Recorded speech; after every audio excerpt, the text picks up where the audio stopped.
Obtained today by Fox 8 detail a history of domestic violence between Joseph Washington and the mother of his children. As Maddie Kurth reports, city leaders and those in the community are demanding an end to the violence. When children are massacred, when children are slaughtered, it's time for action. The New Orleans community is hurting after police say 3 children died in a house fire early Wednesday morning. The suspected arsonist, their father, 29-year-old Joseph Washington. New Orleans 911, what's the location of your emergency? A memorial already growing on America Street, New Orleans East, for the family torn apart by grief. We'll go to the next level. Court documents obtained by Fox 8 suggest Joseph Washington had a history of abuse toward his family. He said he about to burn the house on fire. Can you just please hurry? The overnight fire, not the first Washington is on record of threatening.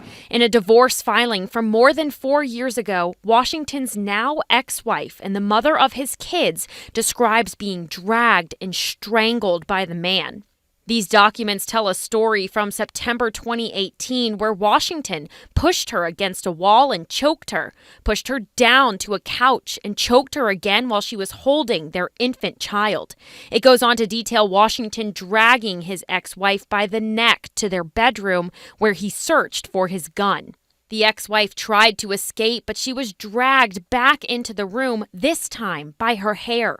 When she was finally able to make it outside to safety, she recounts hearing Washington threaten to set the house on fire, saying he turned the stove on, filled the house with smoke, but help came in time and Washington was arrested. After this incident, Washington's ex-wife was granted a 2-year protective order from Washington. The divorce was finalized in August 2019. I think there's no more horrific tragedy than the intentional death of children. New Orleans Health Director Dr. Jennifer Avegno says abuse like this is a public health crisis. But if we can do anything to learn from this, it should be to collectively, both law enforcement, public safety, public health, and every one of us turn a laser focus on supporting the health and welfare of our children. This has got to be the highest priority for our city. We want to end violence, period. We want New Orleans to unify and come together for a common objective and a common goal, and that's to end violence, senseless violence.